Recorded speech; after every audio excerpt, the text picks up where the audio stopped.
শনিবার স্কুল খোলা নিয়ে যা বললেন শিক্ষামন্ত্রী ৯ জুন ২০২৪ শিক্ষামন্ত্রীর মহিবুল হাসান চৌধুরী বলেছেন, শনিবার শিক্ষা প্রতিষ্ঠান বন্ধ রাখার বিষয়টি আমরা বিবেচনা করব ঈদুল আজহার পরে। কারণ ঘূর্ণিঝড়ের সময়ও আমাদের কিছুটা স্কুল কলেজ ও মাদ্রাসা বন্ধ রাখতে হয়েছিল। শনিবার ৮ই জুন এম.এ. আজিজ স্টেডিয়াম সংলগ্ন জিমনেশিয়াম হলে জেলা প্রশাসনের ভূমিসেবা সপ্তাহের অনুষ্ঠানে এসে সাংবাদিকদের প্রশ্নের জবাবে তিনি এ কথা বলেন।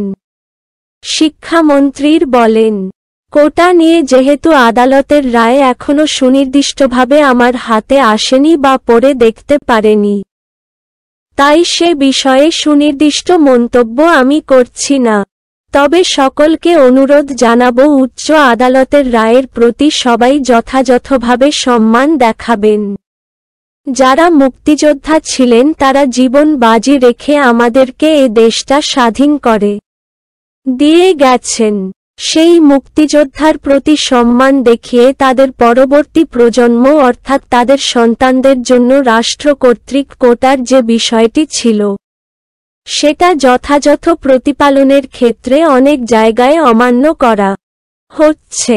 এটা অত্যন্ত দুঃখের বিষয় যে মুক্তিযুদ্ধের এত সময় পরে এসেও তাদের সন্তানদের জন্য রাখা কোটা প্রশ্নে কিছু মানুষের এত উষ্মা। দেশ যারা স্বাধীন করে দিয়েছেন তাদের সন্তানদের দিয়ে তারা যদি দ্বিতীয়বার প্রশ্নবিদ্ধ হয় তাহলে এটা কোনোভাবে কাম্য নয়।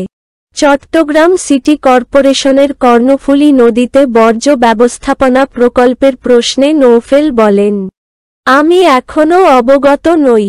হঠাৎ নদীর মধ্যবর্তী জায়গায় বর্জ্য ব্যবস্থাপনা করা হবে, সেটি আমার যে সাধারণ দৃষ্টি সেটিতে নদীর জন্য কখনো ভালো ফল বয়ে আনতে পারে না। প্রকল্প সংশ্লিষ্ট ব্যক্তিরা পরিবেশ সংক্রান্ত ক্লিয়ারেন্স নিয়েছে কিনা সেটাও আমাদের দেখতে হবে। পরিবেশ অধিদপ্তরের ক্লিয়ারেন্স ছাড়া কোন প্রকল্প করা সেটা যথাযথ নয়। এই বিষয়ে আমি পরিবেশ মন্ত্রণালয় ও অধিদপ্তরের সঙ্গে কথা বলবো। শনিবার স্কুল